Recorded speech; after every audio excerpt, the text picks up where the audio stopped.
नमस्कार, आप देख रहे हैं 4 PM और मैं हूं अभिषेक मिश्रा।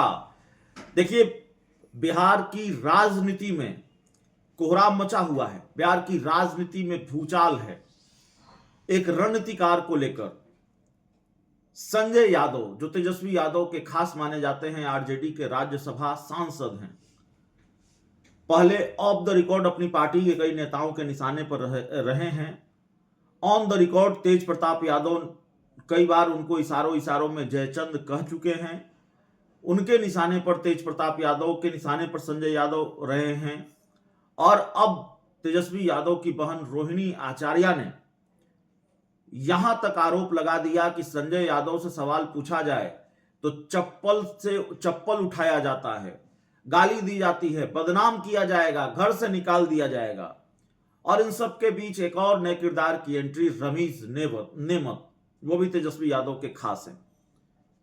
तो लालू फैमिली में चल क्या रहा है उसको समझने की कोशिश करेंगे। और क्या वाकई संजय यादव आरजेडी का बेड़ा गर्क कर रहे हैं। हमारे साथ बिहार के बहुत senior journalist Santosh Kumar sir हैं।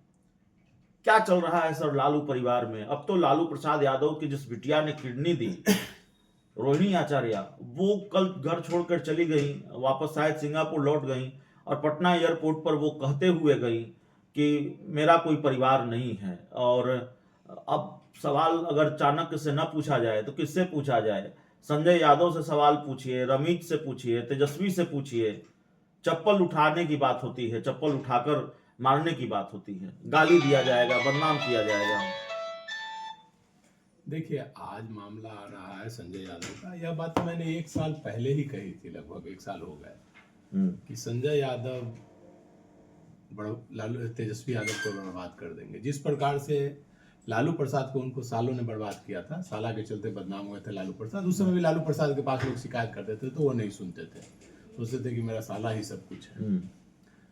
कहा जाता है सासू तीरथ ससुरा तीरथ, तीरथ साला साली है, दुनिया के सब तीरथ जुटे चारों धाम करवा लिए। तो लालू यादव अपने सालों के कारण बर्बाद हुए, जो आज बिहार में जो देखा जाता है बदनामी का कारण वो था। और तेजस्वी यादव मतलब एक अच्छे नेता के रूप में उभर रहे थे, लेकिन पार्टी के नेताओं, जनाधार कार्यकर्ताओं से दूर होकर के अब उनका आंख कान नाक सब संजय हो गए। अब संजय की नजरों से वो दुनिया देखने लगे। 2020 का चुनाव जब जीते तो सारा क्रेडिट संजय यादव को मिल गया, जबकि संजय यादव का कोई क्रेडिट नहीं था। वो चिराग पासवान ने कैंडिडेट दिया था, जिसके कारण उतनी सीटें सफलता मिली थी। उस समय भी चिराग पासवान अगर एनडीए में रहते तो रिजल्ट यही होता, 25-30 सीट आता और बाकी 200 के आसपास एनडीए रहता। इस बार भी रिजल्ट वही आया।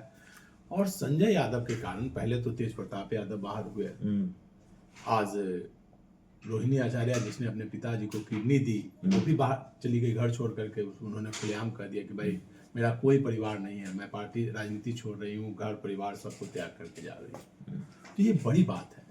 रोहिणी आचार्य जिसको राजनीति से कोई इंटरेस्ट नहीं था, वो अपना सिंगापुर में रहती थी, उसको बुला करके लोकसभा चुनाव लड़ाया गया, चुनाव प्रचार कराया गया, स्टार प्रचारक रही विधानसभा चुनाव में, बुलाया गया। उनकी कोई राजनीति में इंटरेस्ट नहीं थी, तो वो लालू प्रसाद जी का भला देखती है, पार्टी का भला देखती है। उसके साथ जब ये हो गया तो निश्चित तौर पर आने वाला भविष्य मुझे लगता है कि तेजस्वी यादव के लिए अंधकार में हो सकता है। जिस प्रकार लालू यादव की छवि आज खराब हो गई, बिहार में आज भी जंगल राज की उपाधि दी जाती है, तो उसी प्रकार तेजस्वी यादव की भी छवि खराब होगी। आप देख लीजिए ना भाई, पिछले 5 वर्षों में तेजस्वी यादव संजय की नजरों से देखते रहे, उसे राज्यसभा बना दिया। मतलब एक स्टाफ को राज्यसभा बनाना, उस सब कुछ सर्वा स्टाफ, कई काबिल लोग थे इसके लिए। और कई जो बड़े नेता हैं, वरिष्ठ नेता हैं, लालू यादव के जमाने से उनके साथ रहे हैं, वो धीरे धीरे किनारे होते गए। शिवानंद तिवारी ने खुद को किनारे कर लिया।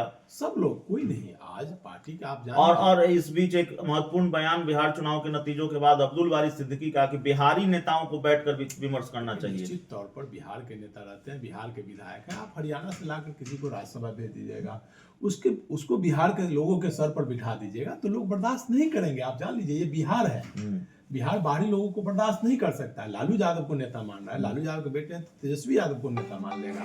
अब संजय यादव को तो नेता नहीं मान सकता है बिहार के लोग, खासकर जो उनके समाज के लोग हैं, जो उनके वोटर हैं। और संजय यादव सर्वे सर्वा हो गए, वो जिसको चाह रहे हैं पार्टी से निकाल दे रहे हैं, जिसको चाह रहे हैं टिकट भी दे रहे हैं। आप समझिए ना, मतलब और वो जिसको चाहेंगे वही तेजस्वी से मिलेगा, पत्रकार हो, आम व्यक्ति हो, कार्यकर्ता हो, नेता हो, फोन से बात तक नहीं करवा पाते हैं किसी की। मतलब वो तेजस्वी यादव को कहा जाए कि एक चक्रव्यूह में उन्होंने कैद कर लिया है, उससे बाहर नहीं निकलने देते हैं। आप जान लीजिए संजय यादव के कारण अगर अभी 25 विधायक है, उसमें से विधायक टूट करके नीतीश कुमार के साथ या भाजपा के साथ चले जाएंगे तो आश्चर्य नहीं होगी। संजय यादव से लोग इतने नाराज हैं, आप जान लीजिए संजय यादव, पार्टी के विधायक भी नाराज हैं, कोई नहीं देखना चाहता है। अब पता नहीं तेजस्वी यादव को क्या सूंघ गया है, किस नशे में है। संजय यादव के नशे में अभी भी नहीं चेते तो वो दिन दूर नहीं की जो हाल तेज प्रताप यादव का हुआ वही हाल तेजस्वी यादव का होगा। राघोपुर में ही किसी प्रकार से वो चुनाव जीत पाए हैं, बिल्कुल जीत पाए हैं। तो कई राउंड हुए थे। अच्छा कि आपने राघोपुर का जिक्र कर दिया। राघोपुर में वो मेरा ख्याल है 20 राउंड लगातार वो पीछे चलते रहे हैं और एक वक्त पर लगा कि अब तो तेजस्वी यादव की हार निश्चित है। तो कह सकते हैं कि कोई एक तरह से जैसे तैसे वो बचे हैं राघोपुर में। बोले ना वो बोगस वोटिंग और बोला जाए बूथ मैनेजमेंट के लास्ट में जीत गए वो जी, नहीं तो वो चुनाव नहीं जीतने वाले थे। स्थिति जो राघोपुर का, हम लोग भी गए थे, आप लोग सब लोग गए हैं, लेकिन राघोपुर की स्थिति थी एक तरफा मुख था। वो मैनेजमेंट कहिए, बूथ मैनेजमेंट कहिए, बोगस वोटिंग कहिए, जिसके कारण वो चुनाव जीते, नहीं तो चुनाव वो हारे हुए थे। और आश्चर्य नहीं होगा जो हाल तेज प्रताप का हुआ, आने वाले समय में वही स्थिति उनकी होगी। कहीं पार्टी से भी ना बाहर कर दिए जाए। अभी भी लालू प्रसाद अध्यक्ष हैं, तेजस्वी यादव अगर सोच रहे हैं कि सर्वे सर्वा है तो टोटल विधायक हट करके अगर रोहिणी आचार्य के साथ आज चली जाएगी तो रोहिणी आचार्य को लोग मान लेंगे। तेजस्वी यादव बहुत गुस्सा है, रोहिणी आचार्य के मामले को लेकर बहुत गुस्सा है पार्टी के कई नेताओं में, कार्यकर्ताओं में। एक बड़ी आबादी, ऐसा नहीं है कि रोहिणी आचार्य के साथ नहीं है, एक बड़ी आबादी रोहिणी आचार्य के साथ है। तेज प्रताप यादव के साथ लोग भले नहीं थे, लेकिन तेजस्वी रोहिणी आचार्य के प्रति सभी लोगों की सिंपैथी है। और तेजस्वी यादव अगर संजय यादव का ढोल बजाते रहे तो वो दिन दूर नहीं कि वो सड़क पर होंगे, कहीं मतलब कोई नहीं रहेगा उनके साथ, अकेले पड़ जाएंगे, केवल संजय ही उनके साथ, वो भी छोड़ के चले जाएंगे। आप जान लीजिए राजनीति में कोई भी नेता हो जो अपने पीए, नौकर या स्टाफ को आगे बढ़ाया, उसका बुरा हाल हुआ है और सबने गद्दारी की है। आप उदाहरण ले लीजिए भाई, राजनीति में कोई भी, लालू प्रसाद का ही ले लीजिए, उन्होंने सालों को आगे किया, मतलब उसके बाद वो आज देखिए वो हाल है, क्या हाल किया। उसके बाद उनका क्या हाल है, नीतीश कुमार का ले लीजिए, उन्होंने सबसे पहले ये आरसीपी को आगे बढ़ाया, आरसीपी उन्हीं के पीठ में खंजर भोंकने लगे, क्या हाल हो गया। इसी प्रकार आज इनका ले लीजिए, मतलब जो भी पॉलिटिशियन, चाहे देश में हो, बिहार में हो, कोई भी पॉलिटिशियन, किसी भी पॉलिटिशियन ने अगर अपने स्टाफ को, पीए को, नौकर को आगे किया है तो वो नौकर सोचता है कि हम ही राजा हो गए, मेरे ही कारण आज ये सब कुछ है। जो संजय यादव सोचते हैं कि तेजस्वी, अरे तेजस्वी यादव की आज दुर्गति का कारण संजय यादव है जी। अगर तेजस्वी यादव पार्टी वर्करों से मिलते रहते, बात करते रहते तो आज ये हाल नहीं रहता। पार्टी के बड़े नेताओं से भी नहीं मिलते और बड़े नेताओं को भी मिलने के लिए संजय यादव की मंजूरी की जरूरत पड़ती है। संजय यादव के सलाह पर ओवैसी से उन्होंने गठबंधन नहीं किया। आज ओवैसी से गठबंधन किए रहते तो कम से कम 25 सीट और गेन हुआ रहता, 25 सीट और इंडिया गठबंधन को रहता।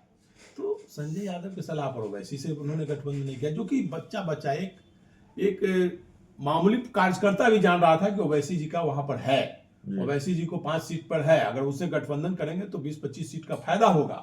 वहां दोनों अगर मिलकर रहते तो आज पूरा सीमांचल में जीत होती और एक माहौल बनता पूरे बिहार में। तो नुकसान हुआ। तो संजय यादव से अगर नहीं बचे तेजस्वी तो उनका भी विनाश तय।